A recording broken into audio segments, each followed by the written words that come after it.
O pânico e a resposta política. No dia seguinte, 10 horas. Salão nobre da Prefeitura de Brotóvia. A luz da manhã expôs a tensão que pairava sobre Brotóvia. A notícia dos 2 assassinatos noturnos, com sua violência ritualística e audácia, se espalhou como um incêndio, amplificada pelas redes sociais e pela mídia nacional. A prefeita, Marlene Ferraz, uma figura política respeitada, convocou uma coletiva de imprensa de emergência. O salão estava lotado de repórteres, câmeras de TV e cidadãos visivelmente assustados. A prefeita estava ao lado do secretário de Segurança Pública, Ricardo Mota e, em uma cadeira mais discreta, o detetive Senalha e o inspetor Villanova, observados de perto pelo Dr. John Henry Watson III. O discurso da prefeita. A prefeita Marlene Ferraz, vestindo um taier escuro e com uma expressão de seriedade, iniciou a coletiva. Marlene Ferraz, bom dia a todos. Brotóvia acordou com medo. Nas últimas horas, nossa cidade foi palco de atos de violência macabra, que chocaram a todos nós. Quero, em primeiro lugar, estender minhas mais profundas condolências às famílias das vítimas, Lucas de Lima e à segunda vítima, que ainda estamos em processo de identificação. Entendo o medo. Entendo o pânico que está circulando nas ruas e nas mídias. Mas quero assegurar a todos os cidadãos de Brotóvia, nossas forças de segurança estão mobilizadas com força total. A força-tarefa e o apelo à calma. Determinei a criação de uma força-tarefa de segurança pública, que está sob o comando direto do DPCF e da chefia de polícia. Estamos trabalhando sem descanso. Pedimos à população que se mantenha vigilante, mas que não ceda ao pânico. Evitem circular sozinhos durante a noite e informem imediatamente a polícia sobre qualquer atividade suspeita. A resposta científica e a ajuda externa. Nossas equipes de perícia, que estão entre as mais competentes do país, a doutora Ponciano no DNA, o doutor Plutônio na química, o doutor Bronson na tecnologia, estão trabalhando com absoluta dedicação.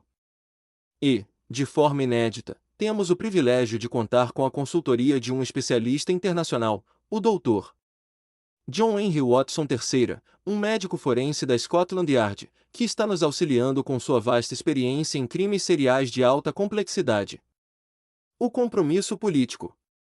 Nosso objetivo não é apenas capturar o criminoso, mas desvendar o padrão de sua mente doentia. Brotóvia é uma cidade de pessoas trabalhadoras e pacíficas, e não permitiremos que um único indivíduo aterrorize nossa população. O estripador será pego, e ele responderá com todo o rigor da lei. A pergunta do repórter e a pressão sobre Senalha. Antes que a prefeita pudesse encerrar, um repórter do principal jornal da capital se levanta, impaciente. Repórter, prefeita, com todo o respeito, o detetive Senalha e o inspetor Villanova estão à frente das investigações. Estes crimes remetem a Jack, o estripador, que nunca foi pego. A polícia não está sendo lenta? Por que em menos de 2 horas tivemos 2 crimes? O que o detetive Senalha e essa força-tarefa têm que lhes dar sucesso onde a Scotland Yard original falhou?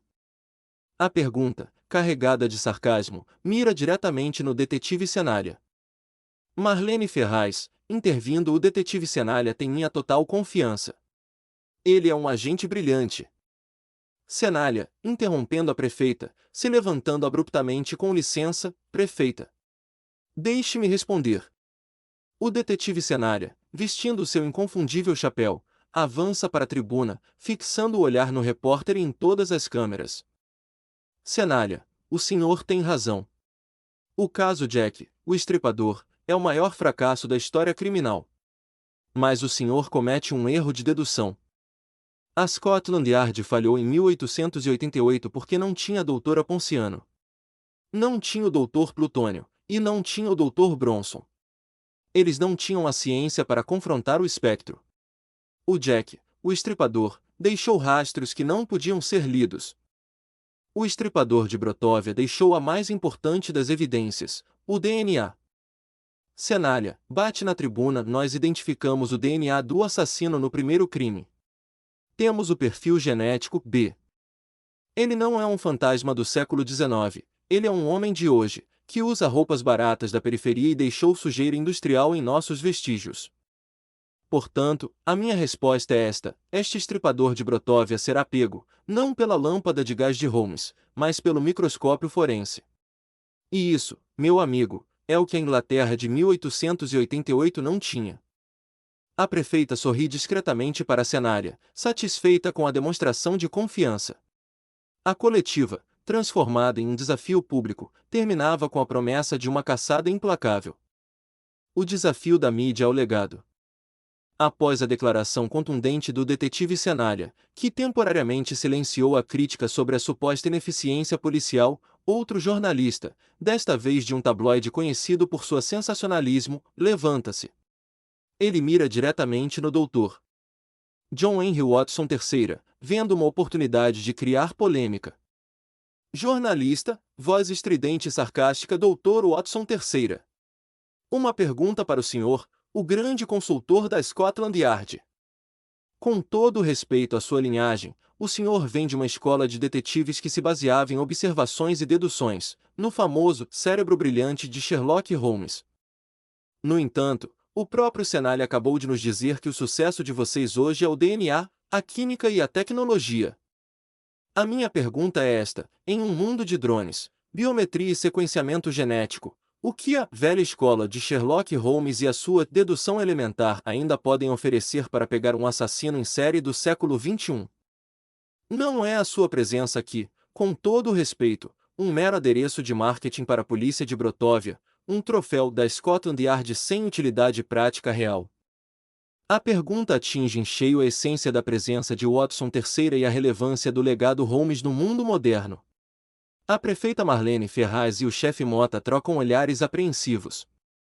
Cenália e Villanova, no entanto, mantêm o olhar fixo em Watson III, curiosos para sua resposta. A defesa de John Watson III. A lógica por trás da ciência. John Henry Watson III, com sua postura calma e elegante, avança até a tribuna ao lado de Cenália, que havia se afastado um pouco. Ele encara o jornalista com um olhar firme, mas sem arrogância. Watson III, uma pergunta pertinente, meu caro senhor, e que me permite elucidar o verdadeiro valor do legado que represento, e que, garanto, não é um mero adereço. A ciência é uma ferramenta, a lógica é o condutor.